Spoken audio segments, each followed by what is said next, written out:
योगिनी एकादशी का व्रत करने से 88,000 ब्राह्मणों को भोजन कराने का पुण्य मिलता है। वर्ष 2022 में योगिनी एकादशी 24 जून दिन शुक्रवार को पड़ रही है। हिंदू पंचांग के अनुसार प्रतिवर्ष आषाढ़ मास के कृष्ण पक्ष एकादशी तिथि को योगिनी एकादशी व्रत किया जाता है। यह एकादशी तीनों लोकों में प्रसिद्ध है। यह परलोक में मुक्ति देने वाली मानी गई है। इस एकादशी व्रत के प्रभाव से सभी पाप नष्ट हो जाते हैं। तो आइए जानते हैं इसके कथा के बारे में। नमस्कार, मैं पंडित दिवाकर वशिष्ठ और आप देख रहे हैं जेडीजे एस्ट्रोलॉजी। इस एकादशी व्रत की कथा के अनुसार स्वर्ग धाम की अलकापुरी नामक नगरी में कुबेर नाम का एक राजा रहता था। वह शिव भक्त था और प्रतिदिन शिव की पूजा किया करता था। हेम नामक एक माली पूजन के लिए उसके यहाँ फूल लाया करता था। हेम की विशालाक्षी नाम की सुंदर स्त्री थी। एक दिन वह मानसरोवर से पुष्प तो ले आया, लेकिन कामासक्त होने के कारण वह अपनी स्त्री से हास्य विनोद तथा रमण करने लगा। इधर राजा उसकी दोपहर तक राह देखते रहे। अंत में राजा कुबेर ने सेवकों को आज्ञा दी कि तुम लोग जाकर माली के ना आने का कारण पता करो, क्योंकि वह अभी तक पुष्प लेकर नहीं आया।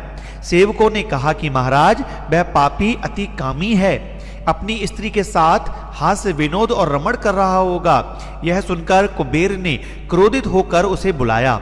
हेममाली राजा के भय से कांपता हुआ उपस्थित हुआ। राजा कुबेर ने क्रोध में आकर कहा, अरे पापी, नीच, कामी, तूने मेरे परम पूजनीय ईश्वरों के ईश्वर श्री शिवजी महाराज का अनादर किया है। इसलिए मैं तुझे शाप देता हूं कि तू स्त्री का वियोग सहेगा और मृत्युलोक में जाकर कौड़ी होगा। कुबेर के शाप से हेममाली का स्वर्ग से पतन हो गया और वह उसी क्षण पृथ्वी पर गिर गया। भूतल पर आते ही उसके शरीर में श्वेत कोण हो गया। उसकी स्त्री भी उसी समय अंतर्ध्यान हो गई। मृत्युलोक में आकर माली ने महान दुख भोगे। भयानक जंगल में जाकर बिना अन्न और जल के भटकता रहा। रात्रि को निद्रा भी नहीं आती थी, परंतु शिवजी की पूजा के प्रभाव से उसको पिछले जन्म की स्मृति का ज्ञान अवश्य रहा।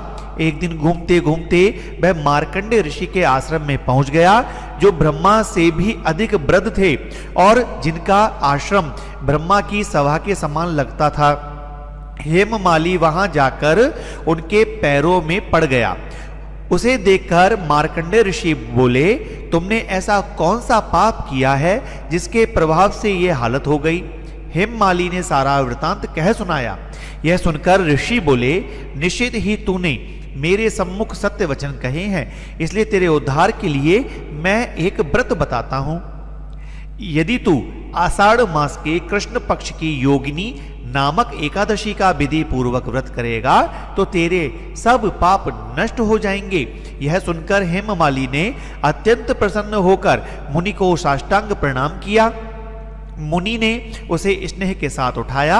हेममाली ने मुनि के कथानुसार विधि पूर्वक योगिनी एकादशी का व्रत किया।